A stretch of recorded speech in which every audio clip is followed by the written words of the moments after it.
Travel along, Catholic pilgrims, as we learn from St. Augustine, Doctor of the Church, while we read his book, Confessions. Welcome back, Catholic pilgrims. Our reading today is a good lesson on why attachment to things and people is not always good and how it can be harmful. We will be reading from Book 4, Chapter 6, on page 77. But why do I talk of these things? It is time to confess, not to question. I lived in misery like every man whose soul is tethered by the love of things that cannot last and then is agonized to lose them. Only then does he realize the sorry state he is in, and was in even before his loss. In such a state was I at that time, as I wept bitter tears and found my only consolation in their very bitterness. This was the misery in which I lived, and yet my own wretched life was dearer to me than the friend I had lost. Gladly, though, I would have changed it. I was more loath to lose my life than I had been to lose my friend. True or not, the story goes that Orestes and Pylades were ready to die together for each other's sake, because each would rather die than live without the other. But I doubt whether I should have been willing, as they were, to give my life for my friend. I was obsessed by a strange feeling, quite the opposite of theirs, for I was sick and tired of living, and yet afraid to die. I suppose that the great love which I had for my friend made me hate and fear death all the more, as though it were the most terrible of enemies, because it had snatched him away from me. I thought that, just as it had seized him, it would seize all others too without warning. I still remember how these thoughts filled my mind. My heart lies before you, O my God. Look deep within. See these memories of mine, for you are my hope. You cleanse me when unclean humors such as these possess me, by drawing my eyes to yourself and saving my feet from the snare. I wondered that other men should live when he was dead, for I had loved him as though he would never die. Still more, I wondered that he should die and I remain alive, for I was his second self. How well the poet put it when he called his friend the half of his soul. I felt that our two souls had been as one, living in two bodies, and life to me was fearful because I did not want to live with only half a soul.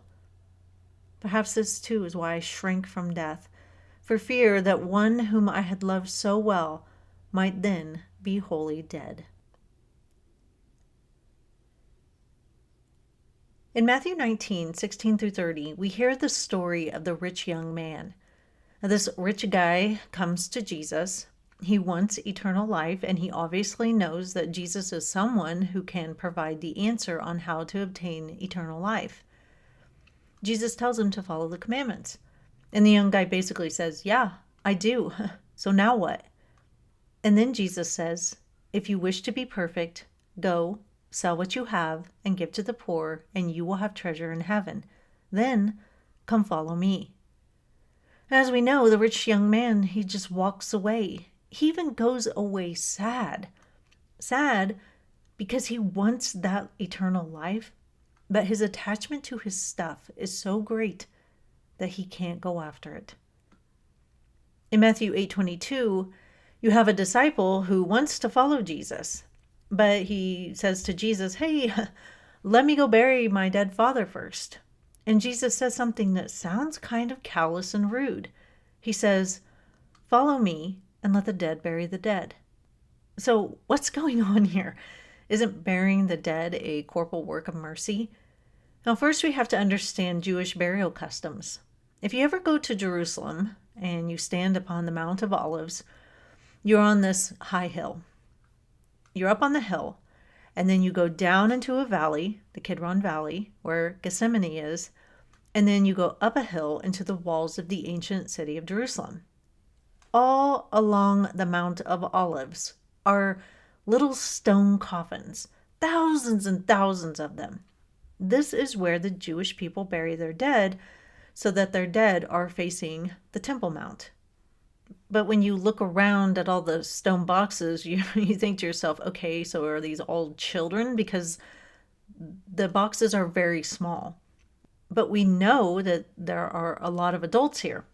So when a person died in Jewish culture, they would quickly get the body prepared for burial. We see that in the Gospels. They didn't embalm. You just get the body wrapped, anointed, and ready to go within 24 hours. And then they get put inside like a special holding place, sometimes a tomb, if you're rich enough for that. Then, after about a year, the body has decomposed, and the family would go in and get the bones and place those bones in an ossuary for permanent placement. That's what all those boxes are on the Mount of Olives. So, what this disciple of Jesus is saying to him, he's basically saying, hey, after a year, I'll come follow you. But we know as life goes, something else will come along, and then something else will come along. His attachment to his dead father is keeping him from coming after Jesus at that moment. We see here in today's reading that St. Augustine had a deep attachment to his friend that died. We also see that he had a deep attachment to his own life, so much so that it's making him miserable.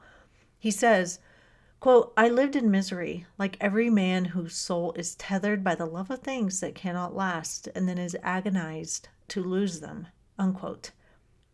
And because St. Augustine at this point didn't have a relationship with God, he attached himself to other things, and one of those things being his friend, but also just his life. He was attached to his life because really he didn't have a relationship with any God. Even though he was practicing Manichaeism, there wasn't that relationship. And so this life was all that mattered. And so he had an attachment to it. Now, we will do this as humans. We will give almost divine significance to things and people if we do not have a deep relationship with God.